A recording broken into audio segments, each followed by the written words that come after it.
Salut la compagnie, c'est Jules Melon, et aujourd'hui dans ma procédé critique, tout d'abord je vous souhaite un joyeux non-anniversaire. Pour la plupart d'entre vous, désolé vraiment si ça tombe le jour de votre anniversaire, mais là il va être question de Alice au Pays des Merveilles, donc vous avez peut-être la référence.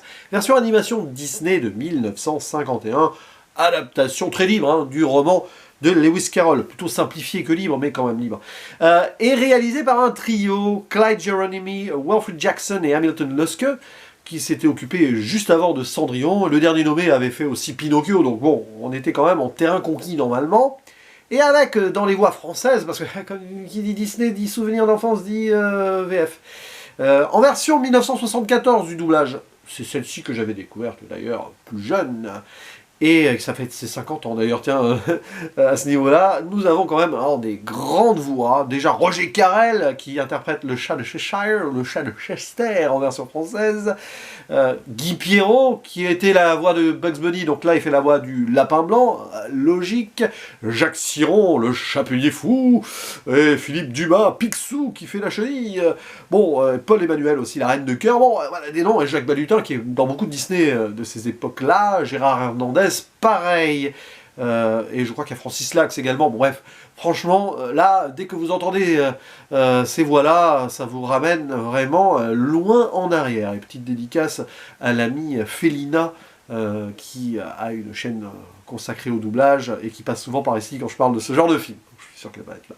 Alors évidemment, c'est un des films Disney que j'aime bien, déjà, de base, mais je n'ai jamais eu une approche très, absolument ultime envers celui-ci, parce que peut-être que je l'ai vu trop jeune, c'est particulier quand tu vois ça enfant, si, il y a le côté délire rythmé, on va y revenir, et après en le revoyant adulte, tu vois plutôt trop le côté enfant, c'est un petit peu entre deux eaux, dans un univers assez complexe sur le papier, qui est simplifié donc évidemment, puisque dans le bouquin de Lewis Carroll, il y a largement plus de personnages, il y a des rajouts, notamment la chanson non anniversaire, pour faire un peu plus dynamique quand même au niveau des chansons, mais pas de chansons dans l'original.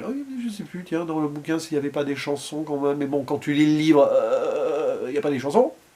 Et voilà, du coup, c'est quand même un film passionnant, sur le papier, dans lequel Alice, une jeune fille vraiment de la haute société, à qui on fait, on va dire, quelques leçons, n'a pas vraiment envie de vivre dans ce monde de tous les jours. Elle rêve beaucoup, elle est ancrée dans son monde de l'imaginaire, et elle est tellement là-dedans qu'à un moment, elle va un petit peu s'échapper, avec son petit chat, Dina, et tomber sur le lapin blanc qui court, qui est toujours en retard.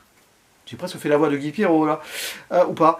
Et elle va tomber dans le terrier, et vivre des aventures totalement folles, où elle va grandir sur le plan spirituel, mais aussi de la taille, et devenir toute petite aussi parfois, et se rappeler à sa condition d'enfant.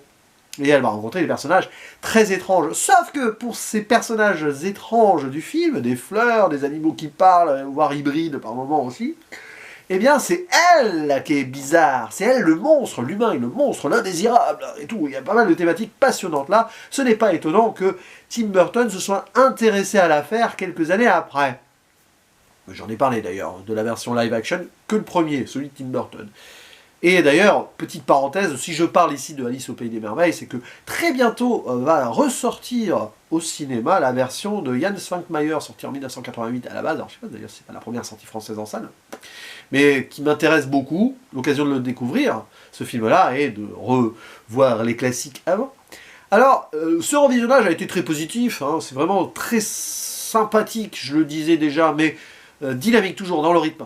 Le souci, évidemment, mais c'est un petit peu parce qu'il fallait simplifier l'histoire de base et qu'il y a une avancée comme ça initiatique, c'est plus une petite collection d'histoires à chaque rencontre qui fait que c'est presque un film à sketch. Mais il y a quand même la cohérence globale de Alice perdue dans ce monde, qui est fascinée d'abord, contente d'être là ou pas, enfin voilà. Alors, on a ras-le-bol aussi de grandir et de devenir petite, et à un moment elle va flipper quand même, notamment dans cette forêt, jusqu'à l'arrivée, donc à la fin, avec la reine de cœur qui pourrait la renvoyer chez elle, mais celle-ci, elle est un peu coupée la tête de tout le monde, comme ça, vous connaissez l'histoire. Donc c'est aventure sur aventure, tu t'ennuies jamais, c'est comme ça.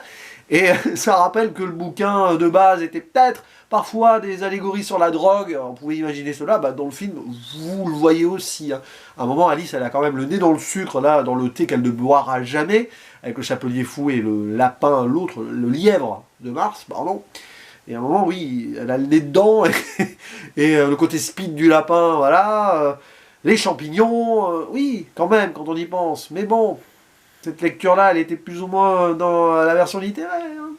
LSD surtout, je crois, plutôt. Je sais plus, mais je crois qu'il y a quand même quelque chose. Voilà. Bref, ça fait longtemps que j'ai pas lu aussi le bouquin, faut le dire. Et c'est voilà, c'est le genre de film où Disney maîtrise la situation.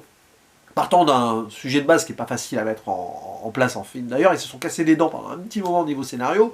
Ils ont dû faire des choix. Et c'est bien, parce qu'on est dans un univers simplifié, simple pour les enfants, mais il y a quand même quelques moments un petit peu étranges et qui sont bossés à fond sur l'animation avec des jeux de transition, avec par exemple la chenille, là, la fumée qu'elle crache, c'est beau. Le chat de Cheshire qui fait super peur. Il en perd un petit peu la tête aussi d'une certaine façon, ce qui va annoncer aussi ce qui va faire avec Alice en la menant vers la reine de cœur. Donc il y a quand même une écriture derrière, le lapin blanc aussi est en rapport avec cette reine, donc il y a une cohérence quand même dans un monde qui n'en a aucune. Parce que c'est un monde imaginaire, c'est un rêve éveillé, quoi. Enfin, ou est-ce vraiment un rêve? Bon, la fin était assez claire. Hein.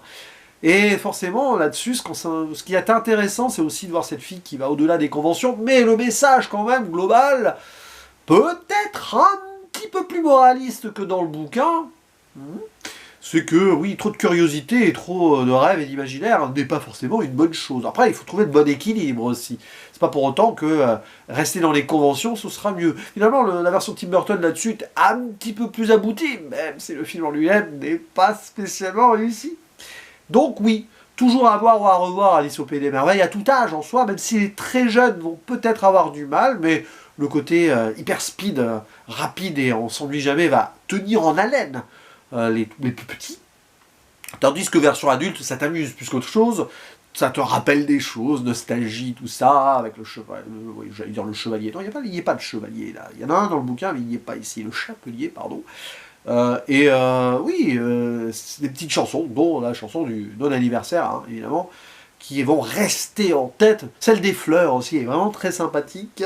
Et c'est vrai que c'est coloré, c'est créatif sur le plan visuel et des créatures bestioles qui nous sont montrées. Mais finalement, ici, c'est l'humain qui est montré comme différent. La normalité étant la différence dans ce monde complètement opposé aux conventions de l'ère victorienne, plus ou moins, enfin...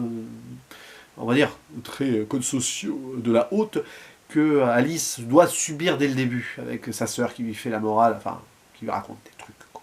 Voilà. Donc, voilà, oui, j'avais envie d'en parler. Alors, c'est pas vraiment très structuré comme un procédé critique, mais sur ce film-là, que pratiquement tout le monde a vu et analysé, et puis il y a eu des choses qui ont été déjà faites dans tous les sens, c'est plus un témoignage, comme je le fais souvent quand je revois un Disney ou un film de mon enfance, hors même animation. Mais à vous la parole dans les commentaires, quels sont vos moments préférés du film, vos répliques aussi cultes, hein, et vos chansons si vous voulez. Est-ce que c'est un de vos Disney favoris? N'hésitez pas à balancer tout cela en commentaire et on en discutera avec le plaisir de certains souvenirs. D'ici là, je vous dis à la prochaine. Ciao!